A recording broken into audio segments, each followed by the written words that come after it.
We watched Army of the Dead. Following a zombie outbreak in Las Vegas, a group of mercenaries take the ultimate gamble, venturing into the quarantine zone to pull off the greatest heist ever attempted. It's only 148 minutes, so it's 2.5 hours, and I really do want to like this movie.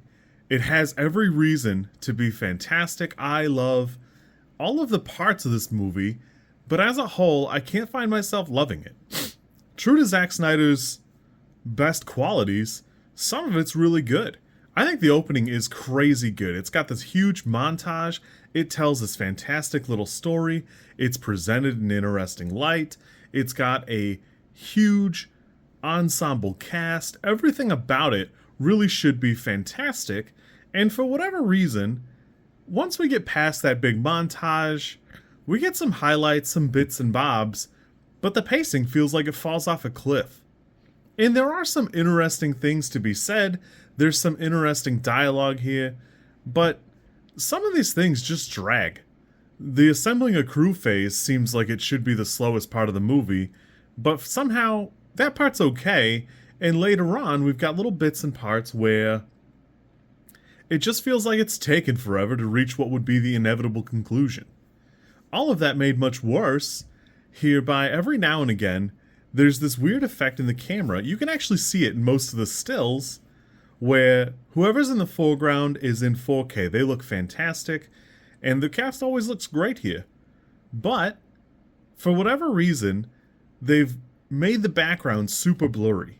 So much so, it's distracting, and it's all the time. What's really insane about it is most of it is practical effects. Most of the sets are there, most of the things are real. So there's no real reason to go that way, other than Zack Snyder had this weird obsession with a very specific camera lens. I don't know why. I can't understand why you would go that way, but that's what Zack Snyder decided to do. And it's weird in every level, because not only is it distracting during scenes where, like, there's one named character in the foreground, and then if you were looking back a little bit, that character is so blurry they might as well not be the actor or actress they should be. But sometimes it'll be like a transition, and instead of cutting away, it'll give you basically like a full 10 seconds of everything just being super blurry. I don't understand why, because somebody watched this and went, yeah, that's probably okay.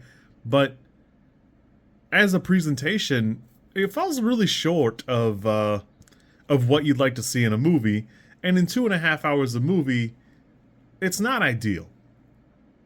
It's not ideal, and there are plenty of shots that it actually hurts. Especially at the very end of the movie, there's plenty of parts where it would be nice to have like a nice, like, good picture of what's going on, and instead the background will be real fuzzed out and blurry, which kind of takes away from a lot of it, where you've got a great shot of Ella Purnell, but that's all. And I don't know, it just doesn't feel like thematically it works for me. There are a couple subplots that I think you could actually cut out and be a little bit better as a film or presentation. And make no bones about it, I really do like the things here. I like a Las Vegas heist. I like a zombie movie. I think that the presentation, the world building is really interesting, but it fails to really do much with it. And it's not just because this is a huge tragedy or this weird, tragic, violent lives these people lead. It's because of the way it's paced. Everything feels so out of left field. And some of it's meant to be jarring, but some of it feels like it's just kooky or cockamamie. You could look specifically, there's a zombie tiger in the movie from Siegfried and Roy, and look how good that thing looks. Everything here is done really well. Interestingly, Carol Baskin's Tiger Research Facility, or whatever they're calling it now, is where they went to study tigers, get great photos. The VFX looks great. It looks fantastic, but even in the tiger's main scenes, you'll cut away from it a lot, especially some of the violence, but man, that tiger looks great, and it feels like we're moving really far, really hard to get away from the VFX here on the tiger or the damage the tiger does, and that's a shame, because if you slow it down and go frame by frame, it looks great. It really does look fantastic, and it's almost like the movie's trying to cut away like you would from a smaller budget production. And I don't know if maybe the problem is Snyder himself isn't used to having a production or VFX so good you don't have to cut away, but it feels that way because it feels like it's trying really hard to not look at these fantastic set pieces or the practical effects. I don't know. I just don't understand why it's this way. I really want to love this movie. This for me is a 5. I would normally grade a zombie movie on a little bit more of a curve, but Army of the Dead has every reason to have stood on the shoulders of everything else and really present what would be a blockbuster zombie movie. And I understand it was made on Netflix's dime or produced for Netflix, but it just doesn't really live up to that hype. There's one bit where I think it would make sense for the blurriness or like things not looking very good, and it's where Tig Notaro's scenes are, because Tig Notaro was added digitally. She actually never filmed any scenes with anybody. It was post-COVID. Tig Notaro is a cancer survivor, so she couldn't be around anybody. What's weird about it is all of her scenes look pretty good. She's been digitally inserted because Chris D'Elia was taken out of it, and her scenes all look great. Everything Tig is in looks pretty good. It looks like it should be.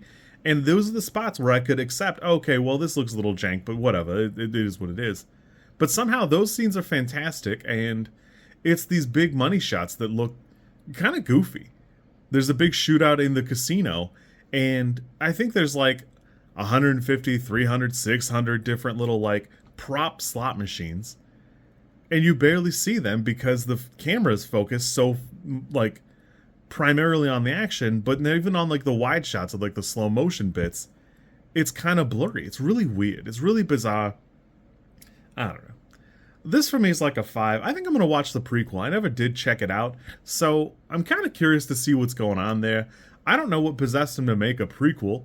The last 15 minutes of this movie sets up what would be a sequel that, I don't know, it's not canceled yet, but the animated stuff got canceled.